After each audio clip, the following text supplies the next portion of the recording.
Assalamualaikum warahmatullahi wabarakatuh. Alhamdulillah, alhamdulillahirabbil alamin wa binasta'in ala umuri dunya waddin. Assalatu wassalamu ala asrofil anbiya'i wal mursalin sayyidina wa maulana Muhammadin wa sahbihi ajmain. Amma ba'd. Yang kami hormati Ibu dosen, Ibu Mukhniatul Ilma selaku pengampu mata kuliah studi fikih, dan tak lupa kepada seluruh teman-temanku yang insya Allah berbahagia. Baiklah, pada kesempatan kali ini izinkanlah saya dan teman saya sendiri Ardana Nurullah Ahmad, dan teman saya Elsa Hasna Atifa. Kali ini kami akan mempresentasikan makalah kami yang berjudul Kajian Janais atau Tata Cara Perawatan Jenazah. Baiklah, kita langsung ke pembahasan pertama, yakni adalah memandikan jenazah. Jenazah orang muslim wajib dimandikan, kecuali orang yang mati syahid, yakni yang terbunuh dalam peperangan melawan orang kafir. Dasar wajibnya memandikan jenazah ialah hadis Nabi SAW berkenaan dengan seseorang yang meninggal karena jatuh dari untanya, yakni mandikanlah ia dengan air dan sidrin atau daun bidara. Sedangkan pengecualian orang yang mati syahid didasarkan pada hadis tentang para korban, yakni korban perang Uhud. Bahwasanya Nabi SAW memberi perintah sehubungan dengan para korban yang terbunuh pada perang Uhud, mereka dikuburkan dengan pakaiannya dan tidak disembahyangkan. Jabir radhiyallahu anhu berkata, Rasulullah SAW bersabda, kuburkanlah mereka dengan kondisi berdarah, atau para syuhada perang Uhud, dan mereka pun tidak memandikannya. Dalam riwayat lain, beliau bersabda, aku adalah saksi bagi mereka, kafanilah dalam kondisi berdarah. Sesungguhnya seseorang yang luka berdarah di jalan Allah, kecuali kelak datang di hari kiamat dengan luka darahnya berbau parfum misik. Hadis riwayat Imam Bukhari, Abu Daud, An-Nasai, At-Tirmizi, Ibnu Majah, dan Al-Baihaqi dari Ibnu Jabir radhiyallahu anhu. Anas bin Malik radhiyallahu anhu berkata, sesungguhnya para syuhada dalam perang Uhud tidak ada yang dimandikan, dan mereka dikuburkan dengan lumuran darahnya, serta tidak ada yang disolati kecuali Hamzah. Hadis riwayat Abu Daud, Al-Hakim, At-Tirmizi, Al-Baihaqi, dan Ahmad. Sekurang-kurangnya memandikan jenazah itu ialah dengan mengalirkan air ke seluruh tubuhnya. Untuk lebih sempurna, memandikan dilakukan dengan mengindahkan hal-hal berikut ini. Yang pertama, di tempat yang sunyi, yaitu di tempat yang hanya terdapat orang yang memandikan dan pembantunya, serta wali jenazah itu sendiri. Yang kedua, jenazah diletakkan di tempat yang agak tinggi, di dipan atau di sebuah amben, misalnya, agar air bebas mengalir dan tidak mengenai tubuhnya. Yang ketiga, jenazah dimandikan dalam pakaian gamis atau ditutupi dengan kain. Aisyah berkata, Rasulullah SAW bersabda, Aisyah berkata, Rasulullah SAW dimandikan dengan mengenakan gamis. Mereka menuangkan air dan menggosoknya dari atas gamis tersebut. Yang keempat, hendaklah menggunakan air dingin, sebab air dingin menguatkan badannya. Lalu air tersebut dicampurkan dengan daun bidara atau yang serupa seperti sabun dan yang lainnya. Yang kelima, memandikan 3 kali lebih sesuai yang dibutuhkan atau yang dilihat perlu oleh orang-orang yang memandikannya, dan hendaklah memandikan dengan hitungan ganjil, yakni 3 kali atau 5 kali atau 7 kali dan seterusnya. Yang keenam, melepaskan gulungan dan kepangan rambut, mencucinya dengan baik dan menguraikan rambutnya. Yang ketujuh, bagi wanita dibuat 3 kepang rambutnya, kemudian diletakkan di belakang. Yang kedelapan, memulai memandikannya dari sebelah kanan dan anggota badan yang biasa dibasuh ketika berwudu. Yang kesembilan, membersihkannya atau memandikannya dengan menggunakan kain pembersih atau yang semisalnya atau yang sejenisnya. 10. Aurat jenazah haram dilihat, sedangkan bagian tubuh lainnya tidak. Namun dianjurkan agar orang yang memandikan itu tidak melihatnya lebih dari batas yang diperlukan. Nabi SAW bersabda kepada Ali radhiyallahu anhu, "Janganlah engkau memandang kepada paha orang yang baik yang hidup maupun yang mati." Yang ke-11, orang yang memandikan itu hendaknya adalah orang yang amin, yaitu dapat menyimpan rahasia. Bila ia melihat hal-hal yang baik pada jenazah, ia disunahkan menyebutkannya, tetapi hal-hal yang buruk haram untuk diungkapkan.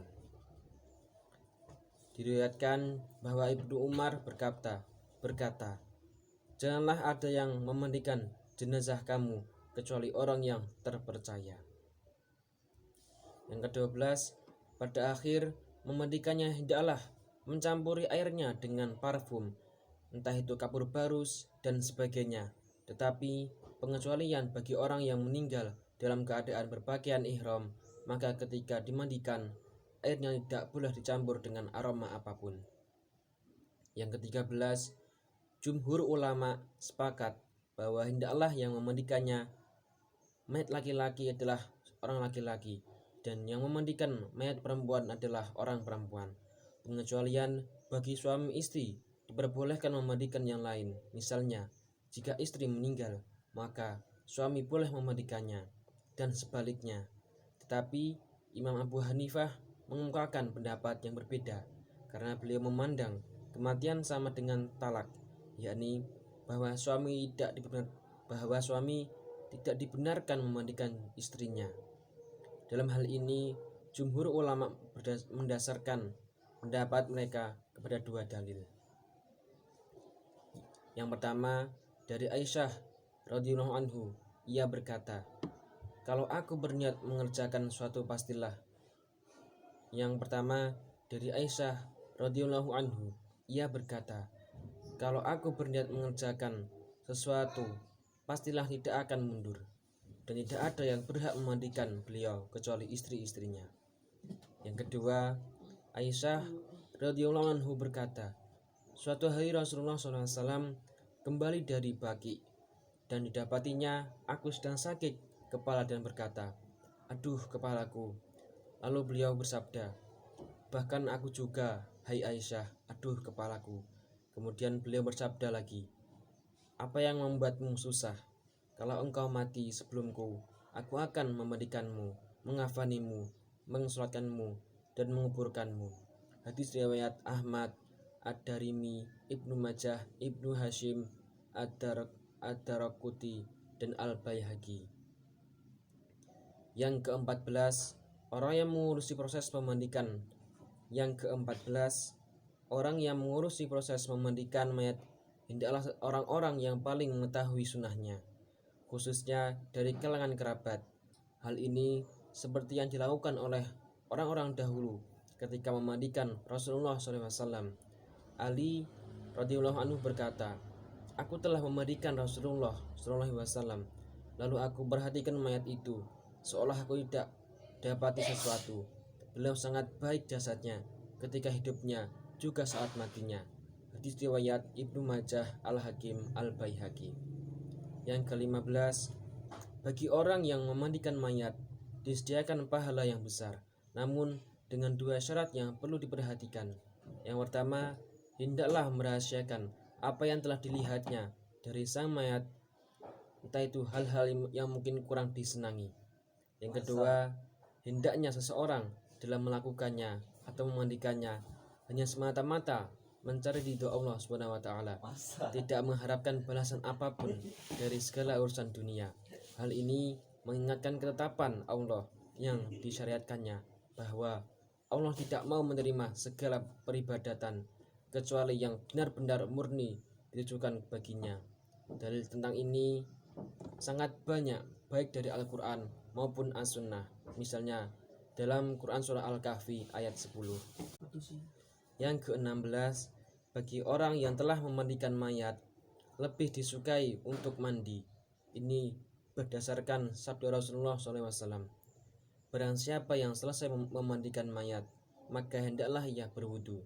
Hadis riwayat Abu Daud, At-Tirmizi, Ibnu Hibban, At-Tayasuli, At-Tayalusi, dan Ahmad lewat berapa jalur sanad yang semuanya dari Abu Hurairah radhiyallahu anhu. Adapun tata cara memandikannya, mula-mula jenazah didudukkan secara lemah lembut. Adapun tata cara memandikannya, mula-mula jenazah didudukkan secara lemah lembut dengan posisi miring ke belakang. Orang yang memandikan meletakkan tangan kanan di bahu dengan ibu jarinya pada lekukan tengkuk dan lututnya menahan punggung jenazah. Lalu perut jenazah diurut dengan tangan kiri untuk mengeluarkan kotoran yang mungkin keluar. Kemudian jenazah diletakkan dan kedua kemaluannya dibersihkan dengan tangan kiri yang dibalut dengan perca. Setelah perca pembalut, tangan diganti, gigi dan lubang. Setelah perca pembalut, tangan diganti. Setelah perca pembalut, tangan diganti, gigi dan lubang hidungnya dibersihkan pula. Berikutnya, jenazah diwudukan seperti wudu orang hidup. Setelah itu kepalanya, kemudian janggutnya dibasuh dengan menggunakan sidrin atau daun bidara dan dirapikan dengan sisir kasar dengan memperhatikan agar rambut yang gugur dikembalikan. Kemudian dibasuh bagian kanan, setelah itu bagian kiri badannya, lalu tubuhnya yang dibaringkan ke kiri dan dibasuh bagian belakang badan sebelah kanan. Kemudian tubuhnya dibaringkan ke kanan dan dibasuh pula bagian badan belakang sebelah kiri. Semua ini menggunakan air bercampur sidrin atau daun bidara. Setelah itu bekas sidrin dihilangkan dengan menyiraminya secara merata dengan air bersih. Kemudian sekali lagi disiram dengan air bercampur sedikit kapur. Dengan melakukan rangkaian tata cara memandikan jenazah ini berarti telah selesai 1 kali mandi, namun masih disunahkan melakukan hal seperti itu sampai 3 kali. Nabi SAW bersabda kepada para wanita yang memandikan putrinya, Ummu Kulsum, yakni, kamu mandikanlah dia 3 kali atau 5 kali atau lebih jika kamu memandang hal itu perlu dengan air dan sidrin, dan taruhlah kapur atau sedikit kapur pada yang terakhir. Mulailah dengan bagian sebelah kanan dan tempat-tempat wudhunya. Hadis riwayat Bukhari. Apabila ternyata setelah selesai dimandikan masih ada najis yang keluar, maka najis itu wajib dibersihkan. Dalam hal ini ada pendapat yang mengatakan bahwa istri lebih berhak memandikan jenazah suaminya daripada kerabatnya, dengan alasan istri boleh melihat bagian-bagian tubuh yang tidak boleh dilihat oleh orang lain.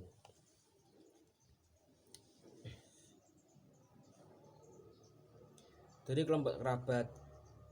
kelompok kerabat yang paling berhak memandikan jenazah seorang laki-laki ialah ayahnya, kemudian kakeknya, kemudian para asabahnya secara berurutan, yaitu anak, cucu, saudara, anak saudara, paman, dan anak paman. Urutan ini berlaku pula pada kerabat perempuan dalam memandikan jenazah perempuan. Jadi, untuk memandikan jenazah perempuan didahulukan kerabat perempuannya yang masih berhubungan mahram, kemudian kerabat yang bukan mahram. Bila tidak ada, maka kerabat laki-laki yang mahram. Kedudukan suami dalam hal memandikan istrinya sama dengan kedudukan istri dalam hal memandikan suaminya. Ada pendapat yang mendahulukannya atas para kerabat perempuannya.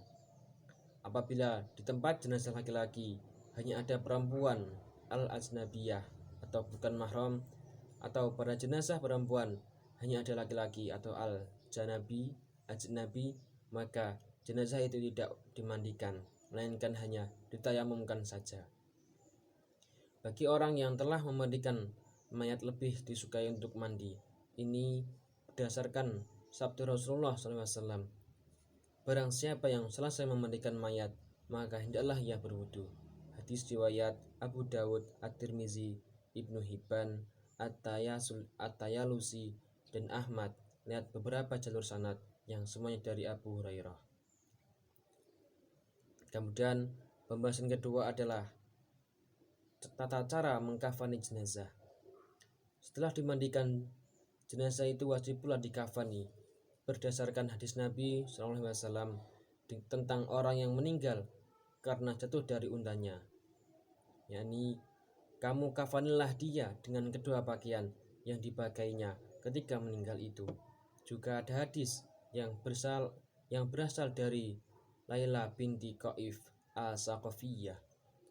Saya termasuk di antara mereka yang memandikan Ummu Kulsum, putri Rasulullah SAW. Yang pertama kali diberikan kepadaku oleh Rasulullah SAW ialah al-hauk atau sarung, kemudian al-addir atau gamis, lalu milhafah yaitu selimut. Setelah itu jenazah dimasukkan ke dalam kain yang lain. Laila berkata selanjutnya, dalam pada itu Rasulullah SAW duduk dekat pintu. Pada beliau terdapat kafan yang diberikannya kepada kami satu demi satu. Selain itu, diriwayatkan bahwa Nabi SAW dikafani dengan 3 helai kain putih, tidak pakai gamis dan tidak perlu serban. Sekurang-kurangnya kafan ialah sehelai kain, baik bagi perempuan maupun laki-laki, sesuai dengan kisah Mus'ab ibnu Umar yang ketika meninggalnya, kain yang ada ternyata tidak cukup untuk menutupi seluruh tubuhnya. Bila ditutupkan ke kepalanya, terbuka kakinya, dan bila ditutupkan ke kakinya, maka kepalanya terbuka. Pada waktu itu, Rasulullah SAW bersabda, tutupilah kepalanya dengan kain itu, dan taruh izkhir atau sejenis tumbuhan berbau harum di kakinya. Hadis riwayat Bukhari dan Muslim. Sebaik-baiknya, laki-laki dikafani dengan 3 helai kain putih tanpa gamis dan serban, 1 helai sebagai sarung, sehelai lagi menutupi badan dari leher hingga mata kaki, dan yang terakhir menutupi seluruh tubuhnya. Dan untuk jenazah perempuan sebaiknya digunakan 5 helai. Untuk sarung, kerudung, dan gamis ditambah lagi dengan 2 helai lain yang dapat membalut seluruh tubuhnya. Pada dasarnya, semua bahan yang boleh dipakainya pada waktu itu boleh dijadikan sebagai kafannya. Sebaiknya dipilih bahan yang baik. Sabda Nabi dalam riwayat Jabir, yakni bila seseorang kamu mengkafani saudaranya, hendaklah ia membaikkan kafannya. Akan tetapi makruh menggunakan bahan yang mewah, sebab Ali radhiyallahu anhu meriwayatkan bahwa Nabi SAW bersabda, janganlah kamu berlebih-lebihan dalam hal kafan. Biaya untuk pengadaan kafan diambil dari harta peninggalan si jenazah sendiri, dan keperluan ini didahulukan atas pembayaran hutang-hutangnya.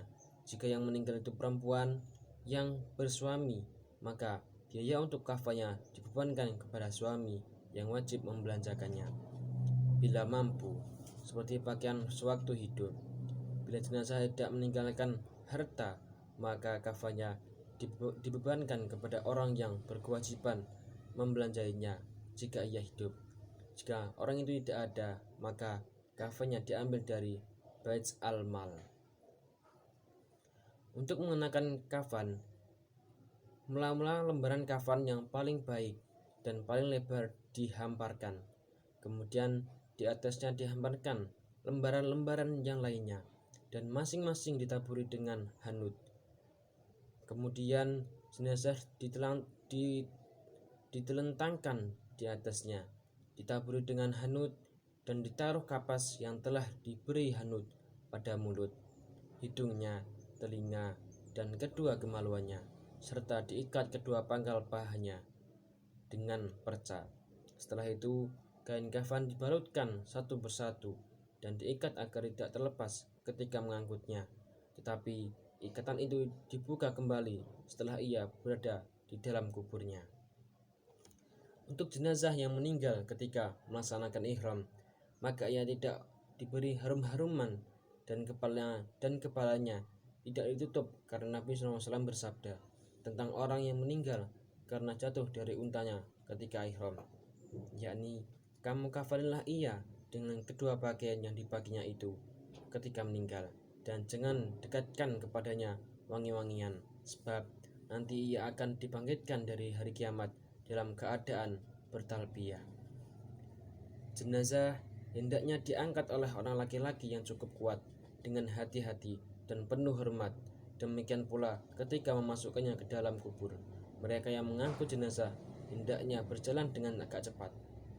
Menurut Syafi'i, Maliki, dan para ulama Madinah, sebaiknya orang-orang yang mengiringkan jenazah berjalan dekat di depannya, sesuai dengan praktik Nabi SAW, Abu Bakar dan Umar radhiyallahu anhu. Sesuai dengan praktik Nabi SAW, Abu Bakar dan Umar radhiyallahu anhu. Ketika Abu Hanifah berpendapat bahwa mereka lebih baik berjalan belakangnya, seperti yang dilakukan oleh Ali radhiyallahu anhu. Sambil berjalan mengiringkan jenazah, disunahkan berdiam diri sambil berpikir tentang kematian dan hal-hal yang akan dihadapi sesudahnya dan tentang fananya dunia ini. Mungkin itu saja yang dapat saya sampaikan. Untuk materi selanjutnya akan diteruskan oleh teman saya, yaitu Elsa Hasna Atifa. Assalamualaikum warahmatullahi wabarakatuh. Saya Elsa Hasna Atifa akan melanjutkan presentasi dari rekan saya mengenai tentang sholat jenazah. Jadi, dasar hukum wajibnya sholat jenazah ialah hadis Nabi Muhammad yang artinya adalah lakukanlah sholat di belakang atau beriman kepada orang yang mengucapkan la ilaha illallah dan sholat jenazah atas orang yang mengucapkan la ilaha illallah. Jadi, sholat jenazah itu wajib dilakukan sebelum penguburan karena hukumnya fardu kifayah. Ia cukup dilakukan satu orang saja, tetapi disunahkan melakukannya dengan berjamaah berdasarkan hadis Nabi Muhammad yang artinya adalah tidak ada seorang muslim pun yang meninggal lalu jenazahnya disembahyangkan oleh 40 orang laki-laki yang tidak menyekutukan Allah dengan sesuatu apapun kecuali mereka dijadikan Allah sebagai pemberi syafaat baginya. Hadis riwayat Muslim. Seperti halnya memandikan, yang paling berhak untuk memimpin sholat jenazah seseorang ialah ayahnya, kemudian kakeknya, kemudian para ashabahnya secara berurutan, yaitu anak, cucu, saudara, anak saudara, paman dengan alasan merekalah yang paling berduka atau yang paling berduka atas kematian itu dan diharapkan lebih mustajab. Kemudian ada syarat salat jenazah antara lain, yang pertama adalah Islam, 2 berakal, 3 mumayyiz, 4 suci badan dari hadas besar dan kecil, 5 suci badan pakaian dan tempat dari najis, yang ke-6 menghadap kiblat, 7 menutup aurat. Dan kemudian ada rukun sholat jenazah yang dilakukan seperti sholat lainnya, yaitu seperti 1 adalah niat, 2 berdiri bila mampu, 3 takbir 4 kali, yang keempat membaca Al-Fatihah, yang kelima membaca sholawat Nabi sesudah takbir yang kedua, keenam adalah doa untuk jenazah tersebut sesudah takbir yang ketiga, 7 salam. Kemudian ada hukum sholat jenazah bagi perempuan, yakni tidak ada larangan bagi wanita untuk sholat jenazah. Ummu Atiyah berkata, kami pernah dilarang untuk mengiringi jenazah, namun kami tidaklah ditekankan atau di dalam pelarangan itu. Hadis riwayat Muslim. Dan pada zaman dahulu terdapat kisah mengenai wanita yang melakukan sholat jenazah. Ketika Sa'ad bin Abi Waqqas meninggal dunia, istri-istri Nabi SAW meminta agar jenazahnya dibawa ke masjid agar mereka dapat mensolatkannya. Kemudian hal itu mereka lakukan. Hadis riwayat Muslim nomor 937. Kemudian ada keutamaan berjamaah dalam melakukan sholat jenazah. Dalam hadis riwayat Tirmizi nomor 1028 yang berbunyi An Malik ibni Hurairah anna Rasulullah sallallahu alaihi wasallam qala ma min muslim yamut fasalli alaihi thalathah sufufin illa aujab, yang artinya barang siapa yang disolatkan 3 shaf maka dia wajib atau mendapatkan surga. Hadis riwayat Tirmizi. Sunnah salat jenazah yaitu yang pertama adalah 1. Mengangkat tangan pada setiap takbir, 2. Suara direndahkan, 3. Membaca ta'awudz, 4. Banyak makmum, 5. Banyak shaf. Kemudian ada sholat gaib. Sholat gaib merupakan sholat jenazah yang dilakukan ketika terdapat anggota keluarga atau saudara sesama muslim meninggal di tempat yang jauh. Dengan begitu, bagi sesama umat muslim disunahkan untuk melakukan sholat gaib guna mendoakan orang yang telah meninggal. Sholat gaib ini pun sudah dilakukan meskipun waktunya sudah lewat atau berlalu cukup lama. Dengan melakukan sholat gaib dapat memohon ampun orang yang telah meninggal dan memanjatkan doa yang terbaik baginya. Tata cara sholat gaib itu yang pertama ada membaca niat, 2. Takbiratul ihram dan dilanjutkan dengan membaca surah Al-Fatihah pada takbir pertama, 3. Takbir kedua membaca salawat atas Nabi yaitu minimal Allahumma sholli ala sayyidina Muhammad. Yang keempat dilanjutkan dengan mendoakan orang yang meninggal pada takbir ketiga yaitu Allahumma ighfir lahu warhamhu wa'afu anhu. 5. Pada takbir terakhir atau takbir keempat yaitu membaca doa Allahumma la tahrimna ajrahu wa la taftinna ba'dahu waghfir lana walahu. Selanjutnya ada prosesi membawa jenazah ke kubur, yaitu yang pertama adalah jenazah diusung menggunakan keranda. 2. Ketika akan meletakkan jenazah ke dalam keranda, hendaknya membaca basmalah. 3. Sebelum diberangkatkan, jenazah dimintakan persaksian kepada khalayak umum tentang kebaikannya. 4. Didoakan ampunan, rahmat serta ketetapan iman dan dimintakan kebebasan hak adami seperti ghibah, hutang dan lain-lain. Yang kelima, yang lebih utama jenazah diusung oleh 5 orang atau lebih. 6. Posisi kepala mayit berada di depan. 7. Hendaknya mengusungkan dengan cara sekiranya tidak merendahkan martabat mayit. 8. Disunahkan bagi pengiring jenazah untuk jalan kaki dan berada di depan serta dekat keranda dan baru pulang saat mayit telah selesai dikuburkan. 9. Berjalan dengan cepat dan tidak bersuara riuh atau berteriak-teriak. 10. Berzikir lirih untuk menghindari ghibah. 11. Hindari membawa api atau sejenisnya kecuali untuk penerangan. 12. Bagi orang yang melihat jenazah yang diusung atau diberangkatkan disunahkan memuji kebesaran Allah dan doa seperti Subhanal hayyil ladzi la yamut au subhanal malikil quddus Allahu akbar sadaqallahu wa rasulah hadza ma wa'adna Allah wa rasulah Allahumma zidna imanan wa taslima. Kemudian ada prosesi pemakaman. Yang pertama adalah setelah sampai di pemakaman keranda diletakkan di pinggir makam bagian selatan dengan posisi membujur ke utara. 2. Jenazah dikeluarkan dari keranda diawali dari bagian kepala sambil membaca doa Bismillahi wa ala millati Rasulullah iftah abwaabas sama liruhihi wa akrim nazlihi wa wasi' madhulihi wa wasi'lahu fi qabrihi.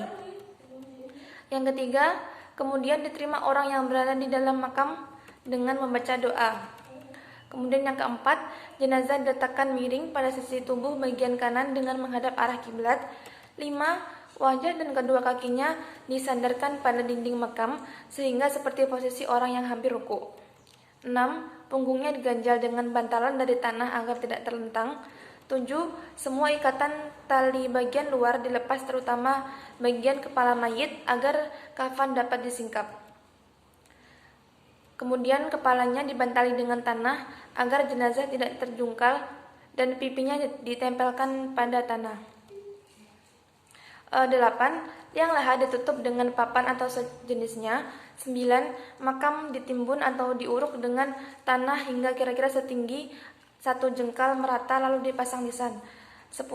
Diperbolehkan juga menggunduk tetapi meratakan tanah lebih baik daripada menggunduknya. 11. Nisan sebaiknya dari kayu atau jangan dari bahan yang permanen. 12. Bagi pengiring agar menaburkan tanah ke makam dan ke kali dengan bacaan doa setiap taburannya. Ya, kemudian ada hal-hal yang disunahkan dalam menguburkan jenazah, yaitu bersegera menguburkan jenazah. 2. Mengangkat jenazah dari seluruh sudut keranda dengan sifat tarbi. Maksudnya ialah mengangkat jenazah pada 4 sudut keranda. 3. Tidak duduk sampai jenazah berada di tanah. Terus ya, kemudian berwudu setelah mengangkat jenazah. Kemudian ada larangan yang berkaitan dengan kuburan, yaitu 1. Larangan menjadikan kuburan sebagai masjid. 2. Larangan mengapur atau mengecat dan membangun kuburan. 3. Larangan duduk di atas kuburan dan sholat di atas atau menghadap kuburan. 4. Larangan meminta-minta penghuni kubur dan bertabaruk dengan kuburan. Kemudian ada takziah dan ziarah kubur. Takziah dan ziarah kubur ini memang berbeda artinya. Takziah sendiri dilakukan ketika jenazah belum dikuburkan. Artinya takziah merupakan kegiatan mengunjungi keluarga berkabung untuk menghibur dan meringankan beban mereka. Sedangkan ziarah kubur adalah praktik mengunjungi makam jenazah yang sudah dikuburkan. Tujuannya untuk mendoakan si mayit dan mengenang kematian agar seorang muslim lebih bertakwa kepada Allah. Mungkin cukup sekian presentasi yang dapat kami sampaikan. Apabila ada kurang lebihnya, kami mohon maaf sebesar-besarnya. Allahul muwaffiq ila aqwamit thoriq. Wassalamualaikum warahmatullahi wabarakatuh.